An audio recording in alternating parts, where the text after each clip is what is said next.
I see similar things in my practice too with couples that have very different ideas about discipline Mhm. and how to make even if they have a shared vision, big picture, macro, how to do that in the micro.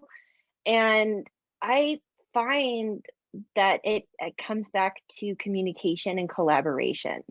Like, I'm curious, like, why do you think both? I mean, I tend towards respectful, gentle parenting myself, so that's an easy, like, of course, we don't do timeouts and stuff in our home. But but but I'm curious about the other person. Like, why do you think that spanking is beneficial? Mhm. Like what, tell me more about it. I'm not going to immediately like disregard it Mhm. because that's my teammate Yes. Mhm. saying, I think spanking would be beneficial. I personally don't believe that, but that's not what's like important right now. What's important is like that this person, my partner, and again, my partner doesn't believe in spanking either, but let's say he did, you know, I could feel myself having feelings of like, that's threatening, that's scary to Yeah, me. the whole mama bear, Totally. yeah, thing I would can, come out, right? right. I can have those feelings and still have a conversation with my partner. Mm. So kind of you're Um, talking about like kind of this is I'm so happy you said that because this is the advice I offer. Get curious about where your partner is coming from, right? That right. attitude of Yes. kindness and curiosity from mindfulness. Like why do they feel that way?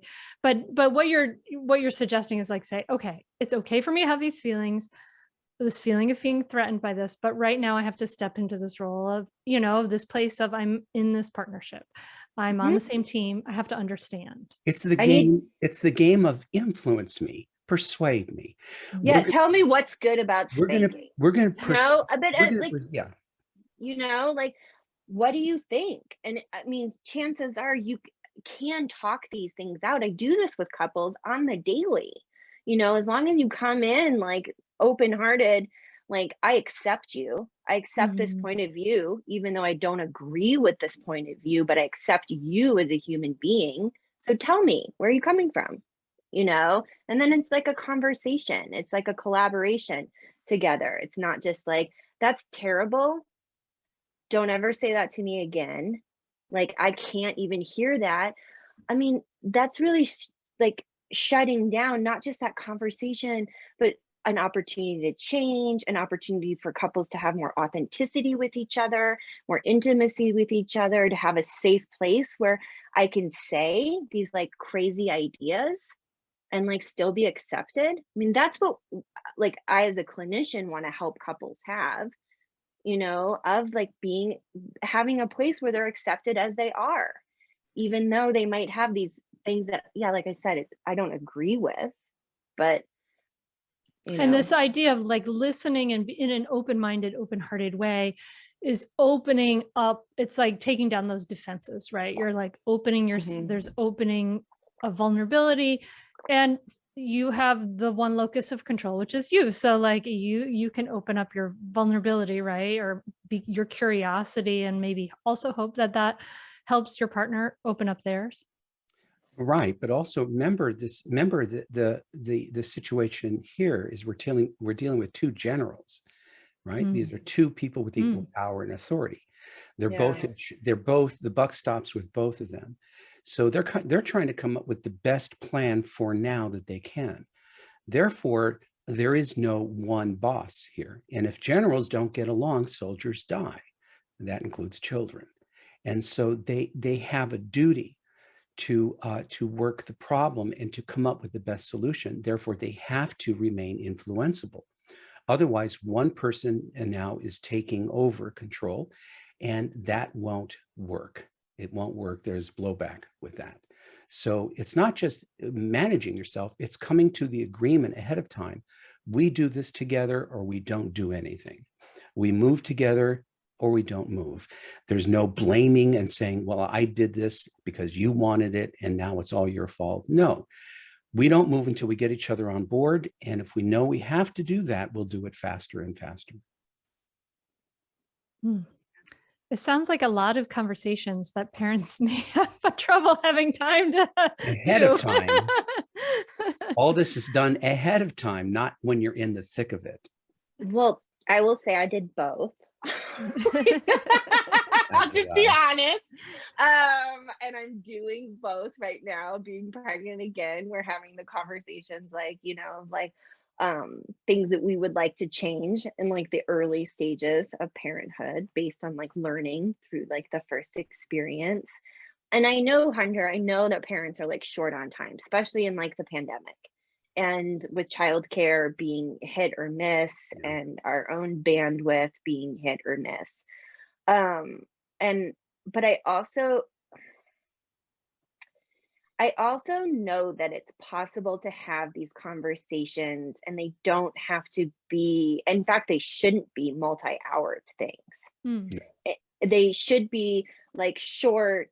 In fact, you can have them in front, like when your kid is around, as long as you're both like regulated, you're taking care of each other as you're having the conversation. Like I said, like, I want to hear where you're coming from.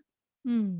I want to tell you where I'm coming from. I want to reach an agreement like together, like Mhm. Stan said, that'll work for right now, for maybe even like, let's just be real in the pandemic, maybe for today.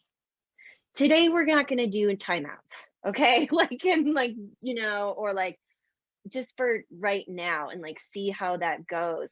And I want to like help, like in my own partnership and then like with the couples that I work with, is introduce like that fluidity, like the improv Stan was talking about, the yes and like we can figure this out on the fly and trust each other enough to keep it moving. What we want to help couples move away from is that brittleness they can get into, the rigidity. No, no, no, no. Then you've got conversations that no parent does have time for because they're not working, they're going on for days, hours, weeks, and there is a lack of collaboration. And usually that's coming from like stuck to go back to attachment theory, stuck in their attachment strategies You're right. of Mm. like, and And their I'm just childhood thinking, memories. exactly, I'm just thinking about myself.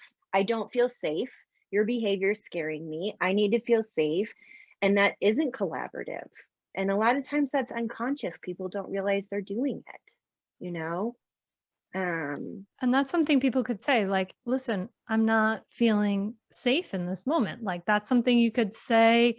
And it's sometimes it sounds funny, like if that's not your normal modus operandi for communicating, but here you have permission to say, I don't feel safe in this relationship right now. This is how I'm feeling. And And in a secure functioning relationship, that other partner has a responsibility to take care of that immediately now, yeah. without argument, without question, without excuse.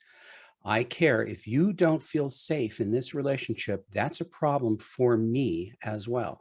I'm going to take care of that because we are in fact assuring each other, I'm responsible for your safety and security at all times in this relationship. You are responsible for mine. Therefore, I hear that and I'm going to take care of it right now. catch new episodes of the Mindful Mama podcast and other free resources, including the Mindful Mom Guide at mindfulmamamentor.com. You can listen to every back catalog episode, including interviews with Dr. Dan Siegel, Iyanla Vanzant, Sharon Salzberg, and get meditations, join our private Facebook group, and more. Go to mindfulmamamentor.com now. I'll see you there.